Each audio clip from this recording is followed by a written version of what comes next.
gonna believe what this ice cream is made of. Let's go.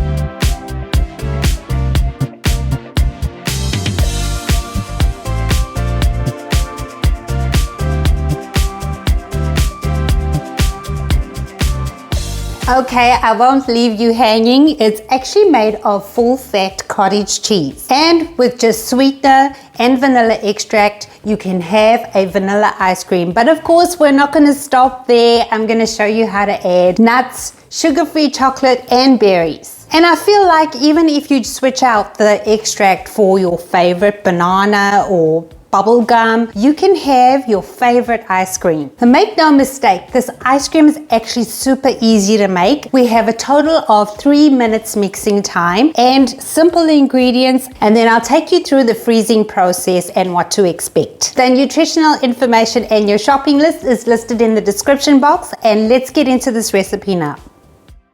You're going to need 2 cups or 500 grams or a half a pound of full-fat cottage cheese and either a blender, food processor or a whisk to mix all the ingredients together.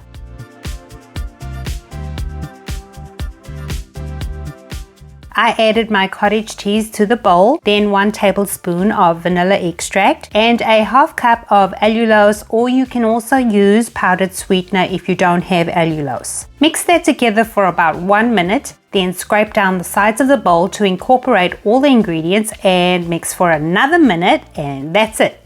Wait, just check this out up close. It's so creamy. And that's just if you want plain vanilla ice cream. But of course, I had to show you how to turn it up and add fruit, nuts, or sugar-free chocolate. You could add 1/3 cup of sugar-free chocolate chips or chopped nuts. And I'm going with white chocolate chips. And then for berries, it's also 1/3 cup of chopped berries. And I kept a couple of tablespoons of the berries back for garnishing. I have a mix of strawberry, blueberries, and blackberries. Once you've added your choice of chocolate, nuts, or berries, mix the ice cream for another minute, and that's it. I added all of the ice cream to a 6 by 6 inch or 15 by 15 centimeter freezer safe container, added the remaining berries, and wait a minute, oh, couldn't resist having a taste. So yum.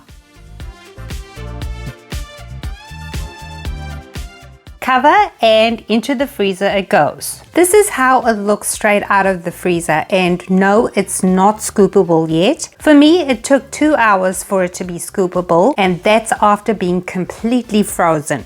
If you want to have it really soon after making it, you would freeze it for about 1 hour, and this is how mine turned out. For me, it's scoopable.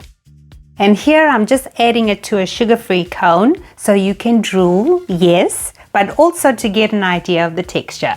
These are the cones I used, which is keto-friendly, diabetic-friendly, sugar-free cones. And if you want this recipe, click on this link now. Also, this is not the only ice cream recipe we have on this channel. If you're looking for another easy ice cream recipe, click on this link now. And there's also a dairy-free option. If you do get to try this recipe though, do let me know what you think. I just love it. I hope you do too. Thank you so much for watching. Stay safe and be well. And a bit to the left, and a bit to the right, and a bit to the right. All right. Don't tell anyone you saw me, all right? Now, if you like this video and you want to see another one just like it, click up here. If you haven't subscribed yet, click up here. What are you waiting for? Let's skip all day, let's skip all night.